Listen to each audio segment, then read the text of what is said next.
Chuck, before we get to you, let's hear from Tyler Adams, because he did an interview about the World Cup draw as well. Let's hear what Tyler had to say. It's fair to say that the last World Cup, we couldn't set a bar or a standard for anything. We didn't know what to expect. Haven't been through the process. We didn't know what it was going to be like. Now, looking back on it, I think we have more experience. We're a lot more mature. We've grown a lot as individuals and as a team. Everyone's going to want us to say winning it is obviously the goal. Like our idea is to win. Like that's the goal. But I think setting the benchmark of the furthest the US team has gone is also realistic. So we want to go and make a run, but again, it's a game by game mentality. There's more games to progress over the next window and right before the World Cup. So yeah, assuming the group is completely healthy and we have a lot of players, that's the most important thing.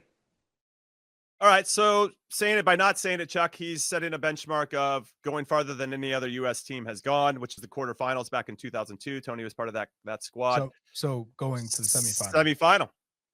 And yeah, I mean, that's the mentality that we want.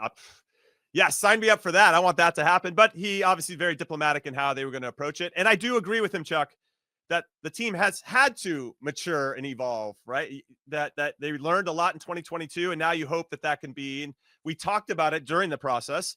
I can't wait to see what happens in 2026 based on this experience in 2022, all the things that they've learned and gone through, and now here we are. How are you feeling about Tyler's comments? Optimistic. Yeah, cool. Me too. Tyler Adams is an incredible leader and someone who's been through it. I mean, talk about injuries and the resilience and adversity, throughout leading that 2022 young squad through some of the issues right before the World Cup even started, through the World Cup.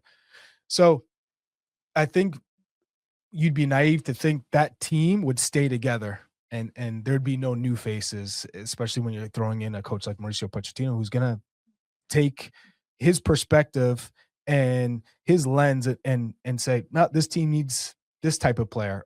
And I think this player is good. And maybe the public don't see that quality in the player or didn't see that role for the player with this current group, which I think comes back to the comfortability within the squad. Everyone felt comfortable. Everyone felt set in their positions, felt set in with their roles, and they expected they were entitled to playing in 2026 because they had gone through the grind of 2022.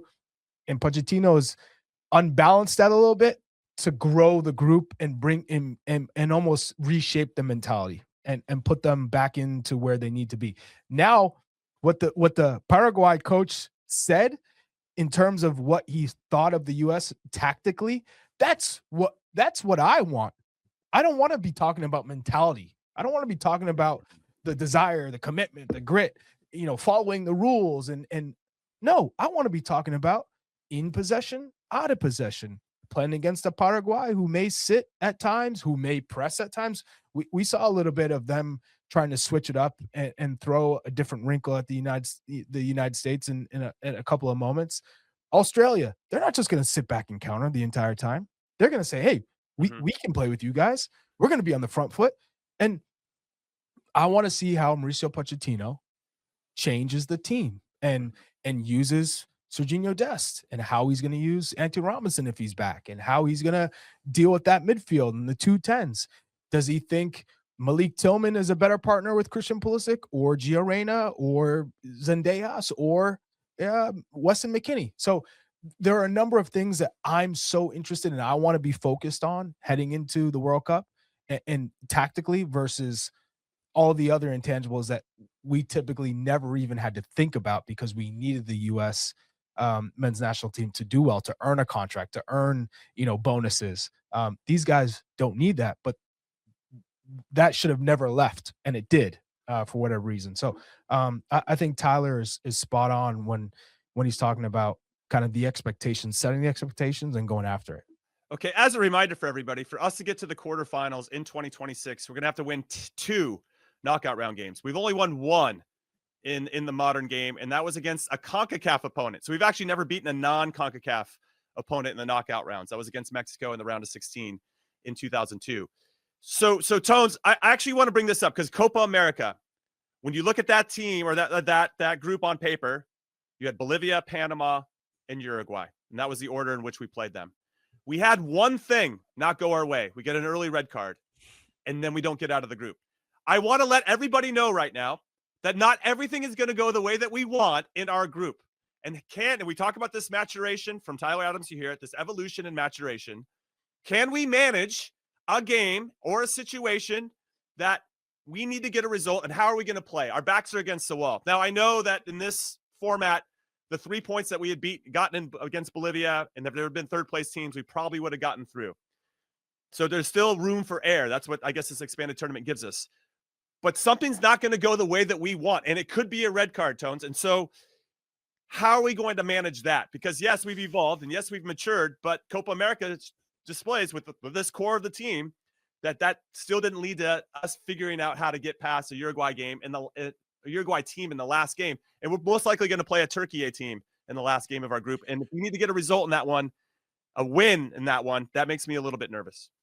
Yeah, well, you just hope that sure, things might not go your way, but you hope you learn from that, right? Where there's fires you're always going to have to put out, right? In that case, we caused our own fire, right? We had a guy that lost, just like in 1990 in the opening match, Eric Winalda lost his head and pushed the guy from behind and gets red carded against Czechoslovakia. Eric Winalda lost his head? I don't believe it. I don't even know what you're talking about right now. Just imagine that.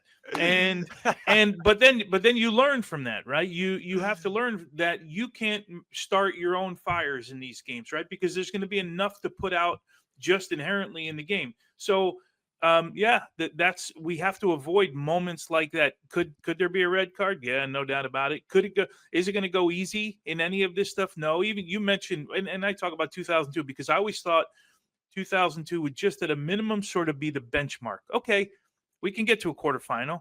Let's see the team now that gets to the next spot. But if you go back to that on the last night, getting whooped against Poland. We need South Korea, who, if I'm not mistaken, I could be wrong on this, 2002 is a long time ago.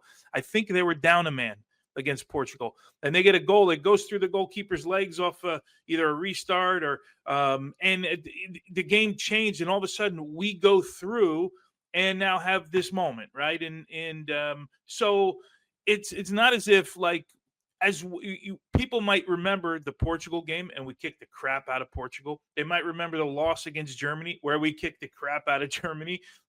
But in that middle ground of games, it was not easy, man. And there was a moment where we were going home during that third game, and then all of a sudden now you're going on, right? So like none of this is going to be easy. It's the World Cup.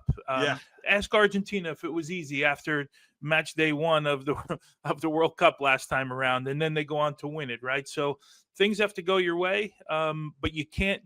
Point is, Jim, you can't cause your own issues. Sure. There's a real thin line between success and failure at the highest level, and we've seen it time and time again, whether it's with us or Argentina is a great example of that as well.